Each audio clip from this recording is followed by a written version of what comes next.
Welcome to my channel Shiva study point. तो 11 जून की current affair की वीडियो में आपका स्वागत है। आज की वीडियो की शुरुआत करते हैं। आज का हमारा पहला सेक्शन है नेशनल और स्टेट न्यूज़ का। इसमें हमारी पहली न्यूज़ है कि NCERT national council for education and research training ने रोटरी इंडिया के साथ एक एमओयू साइन किया है। अब इस एमओयू के अंदर क्या है कि रोटरी इंडिया एनसीईआरटी को हिंदी लैंग्वेज के अंदर ई कंटेंट प्रोवाइड करेगा, जिस ई कंटेंट को वो दीक्षा ऐप पे अपलोड करेगी और साथ ही साथ अपने टीवी चैनल्स के ऊपर टेलीकास्ट भी करेगी। तो इससे क्या होगा, स्टूडेंट्स को पढ़ने में आसानी बनेगी। आपको पता है कोविड-19 के चलते स्कूल और कॉलेजेस बंद है, तो बच्चों को दिक्कत ना आए, इसीलिए एनसीईआरटी और रोटरी इंडिया ने ये टाई अप किया है। अब ये पूरा टाई अप है जो विद्यादान 2.0 स्कीम के अंदर किया गया है। बात आई है एनसीईआरटी की, तो एनसीईआरटी का हेडक्वार्टर है नई दिल्ली के अंदर, फाउंड किया गया 1961 के अंदर। और इसके प्रेसिडेंट कौन है? खुद एचआरडी मिनिस्टर होते हैं। अभी कौन हुए फिर? रमेश पोखरियाल निशंक जी। और डायरेक्टर कौन है? ऋषिकेश सेनापति जी। बात आई है रोटरी की, तो रोटरी इंटरनेशनल का हेडक्वार्टर कहाँ है? यूएसए के अंदर, फाउंड किया गया 1905 के अंदर।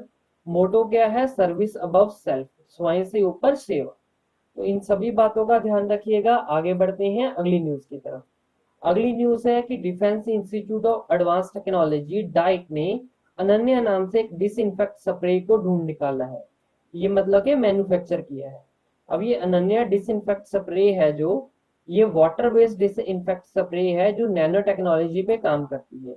तो आपको पता है कोविड-19 के चलते बार बार बहुत सारी चीजों को डिसइंफेक्ट करना जरूरी है, तो इसीलिए अनन्या नाम से ये डिसइंफेक्ट स्प्रे बनाई गई है। तो जो ये डाइट है, डाइट का हेडक्वार्टर पुणे के अंदर है और इसके प्रेसिडेंट कौन होते हैं? खुद डिफेंस मिनिस्टर। तो अभी कौन हुए? राजनाथ सिंह जी। और चेयरमैन कौन होते हैं? सेक्रेटरी होते हैं डिफेंस R&D के। तो अभी कौन है डिफेंस सेक्रेटरी? ये है जी सतीश रेड्डी जी। और डीआरडीओ के चेयरमैन भी हैं जी सतीश रेड्डी जी, इस बात का ध्यान रखिएगा। वाइस चांसलर कौन है डाइट के? सीपी रामन नारायण। आगे बढ़ते हैं अगली न्यूज की तरफ। अगली न्यूज है जियो प्लेटफॉर्म से। तो ADIA Abu Dhabi investment authority, इसने जियो प्लेटफॉर्म्स के अंदर 5683.50 करोड़ की इन्वेस्टमेंट की है, मतलब इतने के स्टेक खरीद लिए हैं। तो अबू धाबी इन्वेस्टमेंट अथॉरिटी ने जियो प्लेटफॉर्म्स के अंदर किया है। जियो प्लेटफॉर्म के चेयरमैन कौन है? मुकेश अंबानी। और बात आई है अबू धाबी की, तो अबू धाबी कैपिटल किसकी है? यूएई की। यूएई की करेंसी क्या है? दिरहम। इन सभी बातों का ध्यान रखिएगा। आगे बढ़ते हैं अगली न्यूज की तरफ। अगली न्यूज है आईआईटी गुवाहाटी ने एक फ्लाइजी नाम से एक ऐप बनाई है। ये जो फ्लाइजी ऐप है, ये कंसिस्टेंट और कॉन्टेक्टलेस एयर ट्रेवल के में मददगार होगी। अब इसमें क्या होगा, आपको पता है कि एयर ट्रेवल के अंदर बोर्डिंग भी करनी होती है और सामान भी रखना होता है, सारा कुछ है। तो इन सब को ध्यान में रखते हुए ये ऐप को डेवलप किया गया है, सो दैट ये कॉन्टेक्टलेस और कंसिस्टेंट एयर ट्रेवल हो। कंसिस्टेंट मतलब कोई रुकावट ना आए, और कॉन्टेक्टलेस मतलब कोविड-19 के चलते आपको टच नहीं करना है एक दूसरे को, तो ये कॉन्टेक्टलेस हो।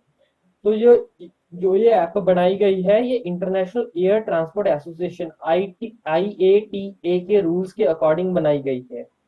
अब बात आई है IATA की। IATA का हेडक्वार्टर है मॉन्ट्रियल कनाडा के अंदर। तो 19 अप्रैल 1945 को फाउंड किया गया IATA को। आगे बढ़ते हैं अगली न्यूज की तरफ। अगली न्यूज है कि infrastructure leasing and financial services ने 50% अपने स्टेक हैं जो Gujarat international finance tech city, gift city जिसको बोलते हैं हम, उसके अंदर सेल कर दिए हैं गुजरात गवर्नमेंट को। तो काफी लंबे समय से ये प्रोसीजर चलता आ रहा था, फाइनली ये कंप्लीट हो गया है। 50% अपने स्टेक हैं जो infrastructure leasing and financial services ने गिफ्ट सिटी के अंदर गुजरात गवर्नमेंट को सेल कर दिए हैं। बात आई है गुजरात गवर्नमेंट की, तो विजय रूपानी जी सीएम हैं, आचार्य देवव्रत जी गवर्नर हैं, और गांधीनगर कैपिटल है। इन सभी बातों का ध्यान रखिएगा। आगे बढ़ते हैं अगली न्यूज की तरफ। अगली न्यूज है कि department of agriculture and cooperation and farmers welfare, department of agriculture cooperation and farmers welfare है जो DACFW, उसने 4000 करोड़ रुपए का आवंटन किया है स्टेट गवर्नमेंट को। तो ये आवंटन किस लिए किया गया है? ये जो दिए गए हैं स्टेट गवर्नमेंट को इतना अमाउंट, ये क्यों दिया गया है? पर ड्रॉप मोर क्रॉप 2020-21 सेशन के लिए। तो पर ड्रॉप मोर क्रॉप क्या है, वाटर एफिशिएंसी स्कीम है सेंट्रल गवर्नमेंट की। तो उसके तहत 2020-21 सेशन के लिए 4,000 करोड़ रुपए का आवंटन किया गया है, दिए गए हैं राज्य सरकारों को। तो बात आई है अब department of agriculture and corporation and family welfare की। तो इसके सेक्रेटरी कौन है, संजय अग्रवाल जी। हेडक्वार्टर कहाँ है इसका, नई दिल्ली के अंदर। और मिनिस्टर कौन है एग्रीकल्चर कॉर्पोरेशन फैमिली वेलफेयर के, हमारे नरेंद्र सिंह तोमर जी। इन सभी बातों का ध्यान रखिएगा। और ये पर ड्रॉप मोर क्रॉप स्कीम है, जो ये प्रधानमंत्री कृषि सिंचाई योजना PMKSY के अंदर है, PDMC, पर ड्रॉप मोर ड्रॉप। इस बात का ध्यान रखिएगा। आगे बढ़ते हैं अगली न्यूज की तरफ। अगली न्यूज है NFL से, नेशनल फर्टिलाइजर लिमिटेड से। नेशनल फर्टिलाइजर लिमिटेड जो सेंटर की एजेंसी है, जो उसने ITI नंगल पंजाब में है, जो उसके साथ टाई अप किया है ड्यूल सिस्टम ऑफ ट्रेनिंग के लिए। तो स्किल इंडिया को बढ़ावा देने के लिए नेशनल फर्टिलाइजर लिमिटेड ने ITI नंगल के साथ टाई अप किया है। तो इसके अंदर क्या होगा, जो ट्रेनिंग है ITI नंगल के स्टूडेंट्स को NFL नेशनल फर्टिलाइजर लिमिटेड के वहां पे मिलेगी, जबकि उसकी थ्योरी है जो वो ITI के अंदर ही वो पढ़ेंगी। तो ये ड्यूल ट्रेनिंग सिस्टम बोला है इसीलिए इसको। ठीक है, ये 12 ट्रेड्स हैं जो ITI की उसके लिए एप्लीकेबल होगा। और चेयरमैन और MD कौन है नेशनल फर्टिलाइजर लिमिटेड के, मिस्टर वीरेंद्र नाथ। और हेडक्वार्टर कहाँ है, नोएडा यूपी के अंदर।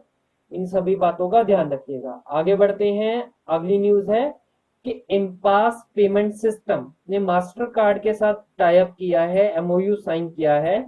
अब ये MOU साइन किया गया है कार्डलेस ATM प्रोवाइड करने के लिए। तो cardless ATM powered by master card को लॉन्च किया गया है भारत के अंदर। और ऐसा करने वाला भारत US के बाद दुनिया का दूसरा देश बन गया है।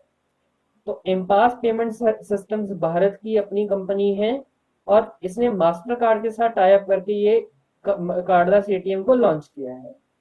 एम्पास पेमेंट सिस्टम की एक और बात बता दूं कि RBI अप्रूव्ड है ये नेशनल पेमेंट सिस्टम के रूप में। और ये जो सिस्टम बनाया है इन्होंने कार्डलेस ATM, इसको EMV मतलब कि यूरोपीय मास्टर और वीजा के से मानक है, उसके स्टैंडर्ड है, उसी पे आधारित इसको बनाया गया है। अब बात आई है इनपास पेमेंट सॉल्यूशंस की। तो इसके फाउंडर CEO है रवि राजगोपालन जी। इसका हेडक्वार्टर है मुंबई के अंदर। और मास्टर कार्ड की बात आई है तो इसका हेडक्वार्टर न्यूयॉर्क US के अंदर है। और इसके प्रेसिडेंट CEO कौन है, अजय पाल सिंह बंगा। लेकिन आपको एक बात और बता दूं कि मास्टर कार्ड के जो CEO है अजय पाल सिंह बंगा, ये दिसंबर 2021 के बाद इनकी जगह ले लेंगे माइकल माइबर्ट। तो इसके बारे में हम पहले पढ़ चुके हैं, इनकी अपॉइंटमेंट के बारे में रिवाइज इसलिए करवा रहा हूं क्योंकि इंपॉर्टेंट न्यूज है। आगे बढ़ते हैं अगली न्यूज की तरफ। अगली न्यूज है टाटा कंसल्टेंसी सर्विसेज ने national skill development corporation NSDC के साथ टाई अप किया है। तो जो TCS का डिजिटल क्लासरूम है उसको असेस प्रोवाइड किया गया है TCS के द्वारा NSDC को। तो इससे क्या होगा, जो वोकेशनल स्किल ट्रेनिंग ऑनलाइन चल रही है NSDC की, उसको और इम्प्रूव्ड तरीके से किया जा सकेगा। क्योंकि TCS का जो डिजिटल क्लासरूम प्रोग्राम है ये बहुत ही पावरफुल प्रोग्राम है। तो बात आई है NSDC की, तो इसका हेडक्वार्टर है नई दिल्ली के अंदर। MD CEO है मनीष कुमार, चेयरमैन है AM नाइक जी। TCS की बात आई है, इसका हेडक्वार्टर मुंबई के अंदर है, CEO MD है राजेश गोपीनाथन जी। आगे बढ़ते हैं अगली न्यूज की तरफ। अगला सेक्शन है इंटरनेशनल न्यूज का। तो इसके अंदर हमारी पहली न्यूज है कि म्यांमार की मिलिट्री जो है तातमांडव, उसने फेसबुक को यूज करने के लिए दोबारा से अनाउंसमेंट कर दी है। गौरतलब है कि 2018 के बाद इन्होंने फेसबुक को यूज नहीं किया है, तो उसके बाद इन्होंने दोबारा फेसबुक को यूज करने के लिए अनाउंसमेंट की है। इनका कहना है कि जो म्यांमार है उसमें ज्यादातर पॉपुलेशन जो फेसबुक यूज करती है, और उन तक सही इंफॉर्मेशन पहुंचाने के लिए फेसबुक का यूज जरूरी है। तो म्यांमार की बात आई है, म्यांमार की कैपिटल क्या है, नेपिटॉफ। करेंसी क्या है, ब्रह्मसी क्यात। और प्रेसिडेंट कौन है, विन माइंट। आगे बढ़ते हैं अगली न्यूज की तरफ। अगली न्यूज है बांग्लादेश से। तो बांग्लादेश ने शोजो जोधा नाम से एक ऐप जो प्रोग्राम है वो लॉन्च किया है, या ऐप कह ले, जिसके अंदर क्या होगा, plasma exchange between the recovered patient को सेटल किया जाएगा। अभी इसके अंदर क्या है, इसको ध्यान से समझिए। कोविड 19 से जो पेशेंट रिकवर हो जाते हैं तो उसके अंदर जो उसका जो प्लाज्मा है उसको एक्सचेंज करने के लिए, जो बीमार पेशेंट है कोविड 19 का, उसमें प्लाज्मा उसको डालने के लिए शोजो जोदा नाम से एक ये प्लेटफॉर्म बनाया गया है। यहाँ पे एक्सचेंज है जो वो पूरा किया जाएगा। अब इसको बनाया किसने है, आईसीटी डिवीजन और directorate general of health services DGHS ने इसको तैयार किया है। अब बात आई है बांग्लादेश की। बांग्लादेश का कैपिटल है ढाका, करेंसी है टका। आगे बढ़ते हैं अगली न्यूज की तरफ। अगली न्यूज है एशियन डेवलपमेंट बैंक से। एशियन डेवलपमेंट बैंक ने 8 मेंबर कमेटी बनाई है हाई लेवल। अब इस कमेटी का काम क्या होगा, कोविड 19 को साउथ ईस्ट एशिया में खत्म करने के लिए या स्पीडी रिकवरी के लिए उसके सोल्यूशन को ढूंढना। ठीक है, तो समाधान ढूंढने के लिए एक कमेटी बनाई गई है 8 मेंबर की। अब एशियन डेवलपमेंट बैंक ने जो ये कमेटी बनाई है, इसके हेड कौन है, खुद एडीबी के vice president Ahmed M Syed ji. ADB की बात आई है तो एशियन डेवलपमेंट बैंक का हेडक्वार्टर है मनीला, फिलीपींस के अंदर। प्रेसिडेंट है मसातुका असाकावा जी। और इसकी मेंबरशिप कितने कंट्रीज के पास है, 68 कंट्रीज के पास है। आगे बढ़ते हैं अगली न्यूज की तरफ। अगली न्यूज है कि ई पैसा, जो कि भारत बेस्ड एक कंपनी है, इंडिया बेस्ड एक कंपनी है, इसने फर्स्ट अलायंस बैंक लिमिटेड के साथ टाई अप किया है so that mobile point of sale को प्रमोट किया जा सके। और ये मोबाइल पॉइंट ऑफ सेल है, ये SME small medium enterprises and other businessman के लिए होंगे। अब ये जो पूरा टाइप है किया गया है, ये जाम्बिया के अंदर किया गया है। जाम्बिया के अंदर मोबाइल पॉइंट ऑफ सेल को बढ़ावा देने के लिए। First Alliance Bank Zambia based ही बैंक है और ई पैसा भारत इंडिया बेस्ड कंपनी है जो point of sale based services provide करती है। तो ई पैसा का ये पहला इंटरनेशनल टाइप है, इस बात का भी ध्यान रखिएगा। ई पैसा की बात आई है तो इसके सीईओ हैं Praveen Kumar Bhandari, president Naveen Khanna, headquarter New Delhi. First Alliance Bank Limited की बात आई है तो इसके chairman Sanmukh R Patel, MD Indramani Malik और हेडक्वार्टर लुसाका जाम्बिया के अंदर। आगे बढ़ते हैं अगली न्यूज की तरफ। अगला सेक्शन है अपॉइंटमेंट का। इसमें हमारी पहली आज की न्यूज है कि जावेद इकबाल वानी, बहुत इंपॉर्टेंट न्यूज है, ध्यान से देखिए। जावेद इकबाल वानी जी को JNK जम्मू एंड कश्मीर की हाई कोर्ट का जज नियुक्त कर दिया गया है। और आपको पता है LG कौन है, JNK के गिरीश चंद्र मुर्मू जी, लेफ्टिनेंट गवर्नर। ध्यान से इस न्यूज को देख लीजिए, इंपॉर्टेंट है आपके लिए। जावेद इकबाल वानी JNK के हाई कोर्ट के जज। आगे बढ़ते हैं, अगला सेक्शन है इंपॉर्टेंट डेज का। तो 9 जून को हमने मनाया वर्ल्ड एक्रीडिटेशन डे। तो मैं यह कल आपको वीडियो में बताना भूल गया था, इसीलिए इसको आज लेकर आया हूँ। हमारा पर्पस यही रहता है कि कोई भी न्यूज इंपॉर्टेंट है जो आपके एग्जाम पॉइंट ऑफ व्यू से वो छूटे ना, चाहे वो अगले दिन कवर करनी पड़े हमें इससे कोई मतलब नहीं। हमें है कि आप तक वो न्यूज पहुंचनी चाहिए हर हालत में, ताकि एग्जाम के अंदर आपको सारा कुछ आता हो, कोई ऐसा ना हो जो आपको चीज ना आती हो, आपने ना की हो। वर्ल्ड एक्रीडिटेशन डे 9 जून को मनाया हमने। इसका थीम क्या रहा, accreditation improving food safety. Celebrate कौन करता है इसको, इंटरनेशनल एक्रीडिटेशन फोरम और इंटरनेशनल लेबोरेटरी एक्रीडिटेशन कॉर्पोरेशन, इसको मिलकर सेलिब्रेट करती है। जो भी अभी तक डेज जून के अंदर देखे हैं उसको एक बार पूरा देख लेते हैं अच्छे से। तो वर्ल्ड मिल्क डे हमने मनाया 1 जून को, और इसका थीम क्या रहा था, 20th anniversary of world milk day. Global day of parents मनाया 1 जून को हमने। तेलंगाना फॉर्मेशन डे मनाया 2 जून को। वर्ल्ड बाइसाइकिल डे 3 जून को। International day of innocent childrens victim of aggression 4 जून को। वर्ल्ड इन्वायरमेंट डे 5 जून को। रशियन लैंग्वेज डे 6 जून को। वर्ल्ड फूड सेफ्टी डे 7 जून को। और वर्ल्ड ओशियन डे 8 जून को। वर्ल्ड ब्रेन ट्यूमर डे भी 8 जून को।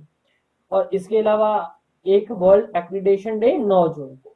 तो इन सभी डेज की अच्छे से आप रिवीजन कर लीजिए, चाहे तो इनको स्क्रीनशॉट लेकर रख लीजिए रिवीजन के लिए। आपके एग्जाम पॉइंट ऑफ व्यू से बहुत ही इंपॉर्टेंट न्यूज है। आगे बढ़ते हैं, अगला सेक्शन है ऑब्ituary का। ऑब्ituary के अंदर आज के पहली न्यूज है कि अर्जुन चरण सेठी जी जो एमपी रहे हैं उड़ीसा से, उनका निधन हो गया।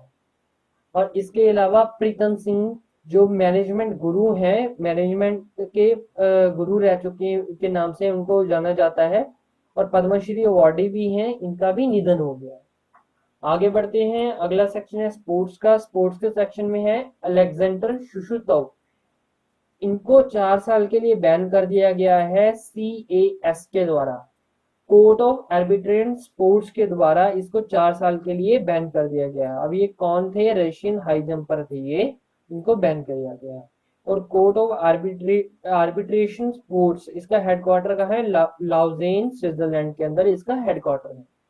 आगे बढ़ते हैं, अगला सेक्शन है इकोनॉमी का। इकोनॉमी के सेक्शन में आज की न्यूज है कि वर्ल्ड बैंक ने वेस्ट बंगाल को, पश्चिम बंगाल को 1950 करोड़ का लोन दिया है सो दैट वो कोविड-19 से लड़ सके और साथ ही साथ जो एम्फन तूफान आया था वहां पे और जो तबाही मचाई है उसने, उससे बाहर निकल सके। तो ये जो लोन है 1950 करोड़ का, इसको वेस्ट बंगाल ने कहा है कि 850 करोड़ इसमें से सोशल वेलफेयर स्कीम्स में इस्तेमाल किए जाएंगे और 1100 करोड़ इंडस्ट्रियल इंफ्रास्ट्रक्चर के लिए यूज किए जाएंगे। वर्ल्ड बैंक की बात आई तो वर्ल्ड बैंक का प्रेसिडेंट कौन है? David Malpass. ये हेडक्वार्टर कहाँ है? वाशिंगटन DC के अंदर। और साथ ही साथ वेस्ट बंगाल की भी बात आई थी तो वेस्ट बंगाल में सीएम कौन है? ममता बनर्जी जी। गवर्नर कौन है? जगदीप धनखड़ जी गवर्नर हैं, इस बात का भी ध्यान रखिएगा। और कोलकाता इसकी कैपिटल है वेस्ट बंगाल की। अगला है आपका रिवीजन का टाइम। तो आज का क्वेश्चन है रिवीजन में कि new summer capital of Uttarakhand. Uttarakhand की नई समर कैपिटल क्या है? गैरसेन है न्यू समर कैपिटल उत्तराखंड की। विंटर कैपिटल क्या है? देहरादून। इसी के साथ आज की हमारी जो वीडियो है करंट अफेयर की वो कंप्लीट होती है। Thank you for watching the video. Please subscribe the channel and don't forget to share the video.